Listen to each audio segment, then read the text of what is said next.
Because until I did that, looking at my reflection and it just being me with my little afro, it felt like I was basically looking at a stranger in my bathroom. I honestly believe that's the reason that so many of us say that our hair is too much hard work, or it doesn't fit into our lifestyle, or we don't have the time. And if we want to wear the wig, we wear the wig, but we never feel like we don't have a choice. We never feel like we have to wear the wig out of obligation because we can't leave the yard without it. We do it out of style because we like how it looks and we want to feel a little spicy that day. I don't like my afro in its natural state. What do I do? We have to be brave and unpack it, as uncomfortable as I know it's going to be. Because the truth is, if you do not like your afro in its natural, most simple, unmanipulated form, then you will never be consistent with it. No matter how good your routine is, no matter how much money you spend on expensive products, every single time you spend time doing your afro hair, it will feel like too much hard work. And that's why this is such an important question for us to unpack together, and why I took the time to write this book, because I spent about 10 years not being able to leave the house without a wig planted firmly on my scalp. So when people say they don't like their afro, and when I used to say it, it will usually mean they don't feel confident wearing it, they don't trust it to do what they want it to do, or they just don't believe it can look genuinely good, beautiful, sexy, or desirable without being heavily altered, manipulated, gelled, disguised, or hidden altogether. Think about anything that somebody's asked you to do in this life that you don't enjoy, such as, I don't know, going to the gym. It's just not something I plan to be doing right now. I'm not in the mood, which means my mindset's just all wrong.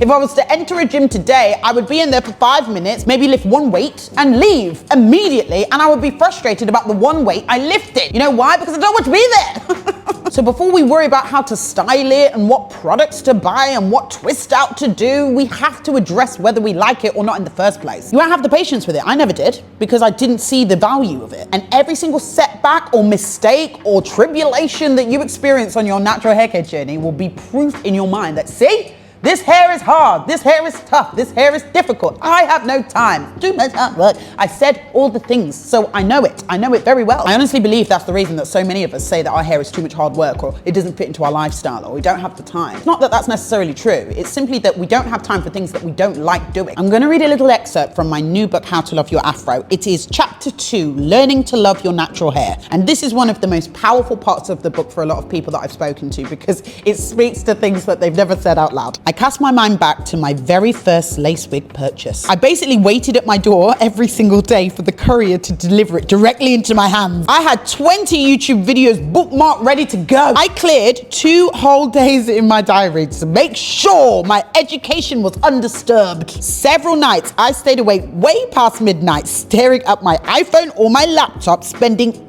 hours learning everything there was to know about how to achieve the ultimate wig perfection. No task felt too difficult. No expense was spared. And this was the attitude I honestly took towards every single hairstyle I tried, except when it came to styling and caring for my afro. I wonder why that is. To box braids, relaxers, curly perms, and weaves, I gave my all. I pushed myself to overcome every hurdle at pace to be able to master each style with patience and enthusiasm. And each time I made a mistake, I would assess the reasons why, do more research, and come back with a new angle and the determination to try again until I got it right. So why did I have the capacity to invest so heavily into those hairstyles, but when it came to my natural hair, it all seemed a little bit too much?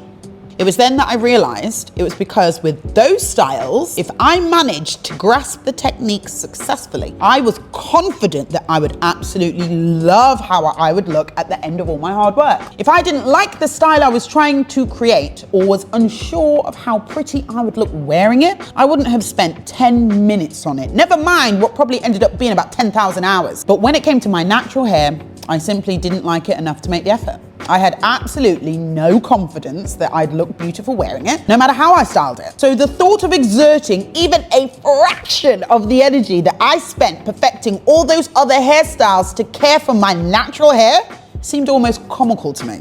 Can anybody relate?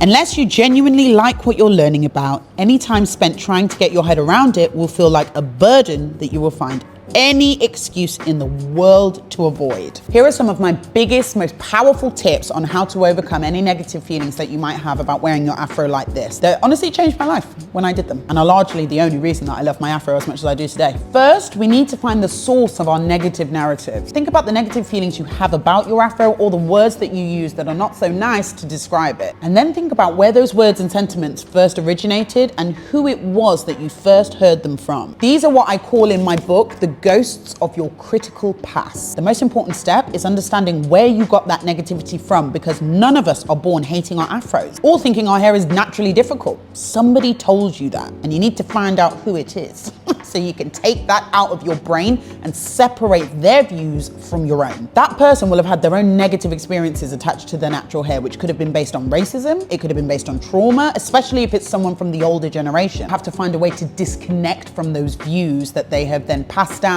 and may have embedded into you as well. It's the only way you're going to be able to free yourself up to actually enjoy the time that you spend with your hair and start fresh and see real results on your natural hair care journey without hating every step of it. Next big tip, you have to take the time to look at yourself, babes. I know it's hard. I used to avoid mirrors like the plague when I didn't have my wig on, but it's one of the most powerful things you can do. Take every single opportunity that you can to look at yourself in the mirror. Do not rush this step because you feel silly or uncomfortable with the face looking back. That is the whole point. Looking at myself in pretty much every reflective surface that I could find throughout the day. It wasn't for vanity's sake, trust me. It was to help normalize my reflection faster. Because until I did that, looking at my reflection and it just being me with my little afro, it felt like I was basically looking at a stranger in my bathroom. And if we want to wear the wig, we wear the wig, but we never feel like we don't have a choice. We never feel like we have to wear the wig out of obligation because we can't leave the yard without it. We do it out of style because we like how it looks and we want to feel a little spicy that day. That's what this book helps us to do. Break the chain so we never feel like we are shackled to the lace front. If we want to leave the house and get some milk, buy some bread, we can do so without laying a damn thing.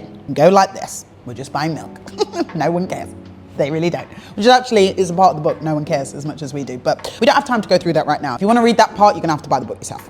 If you want to get direct support from me personally, or gain access to more educational content like this, and get discounts and offers from hair care brands, hair care professionals, trichologists and dermatologists that can help you on your journey that I trust and recommend myself, check the description for how you can join my brand new initiative, Afro January, that I am currently running this month to give everyone's afro a little reset, ready for the year ahead. And you can learn more information about how you can buy yourself one of my team texture heat hats, or if you want more information on my brand new book, How to Love Your Afro, and where you can purchase it from, I've put all the links and information down there. And make sure you are subscribed, ready for tomorrow's video where I break down the best expert approved wash day for afro hair. I would highly advise you do not miss that video.